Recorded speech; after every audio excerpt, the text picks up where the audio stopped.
So if you're a first century Galilean, let's talk a little bit about the house that you lived in. Your home was called an insulae.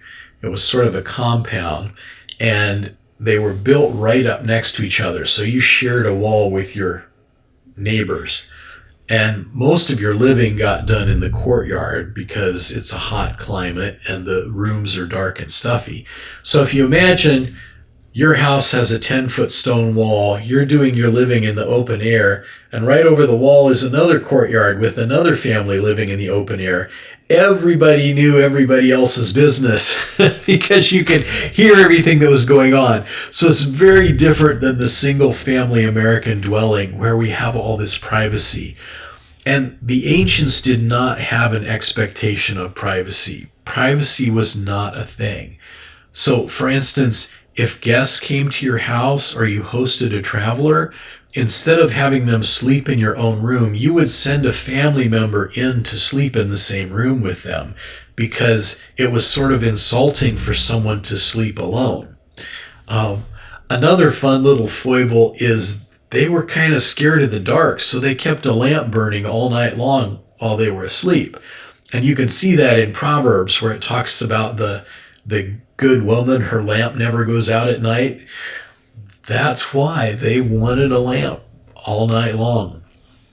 Your house was going to be in a village. People didn't live out in the countryside like we do in America. They all lived clustered together for protection, and the houses were all built up right next to each other in blocks. The streets were not planned at this time in the villages. So the town just sort of grew up organically, and you'd end up with these crooked, zigzaggy streets winding through. So a typical street, you've got 10-foot walls of stone on either side, and the street is narrow. Like their streets 8 feet, 6 feet, even 4 feet wide in some of the excavated villages of Galilee. So don't think of streets like carts and stuff going down. Think of alleyways where people can walk through. So stories like the healing of Jairus' daughter and the woman with the issue of blood probably happen in one of these very narrow lanes with big high stone walls on either side. And your insulae, that wall went all the way around the outside, and it had a few windows high up in the wall so nobody could see through them.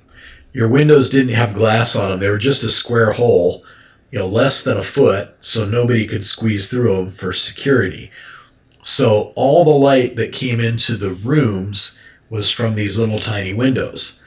So rooms were really dark.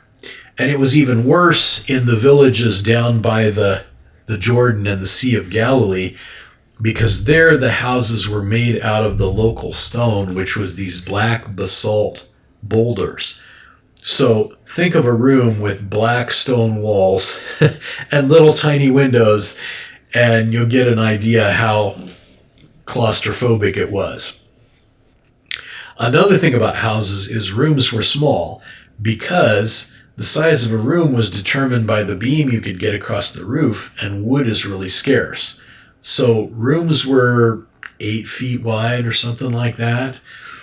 And the way it was set up in your insulae, you had this surrounding wall, and then you built rooms around the inside of that wall. And each, family that lived in there had a room.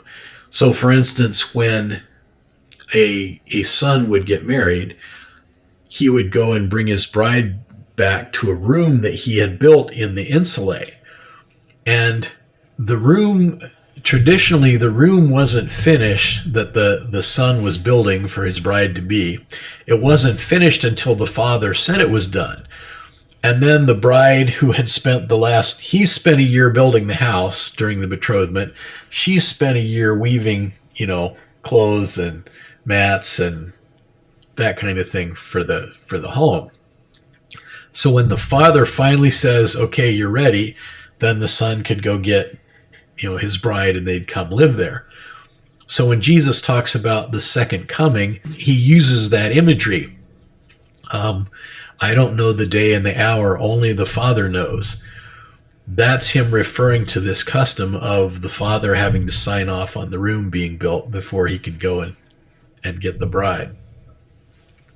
So you'd end up with, the father and the mother, their sons with their wives living there. Eventually, the sons might reach the place in life where they could afford their own dwelling and start a new home with their extended family. But extended families live together in these dwellings.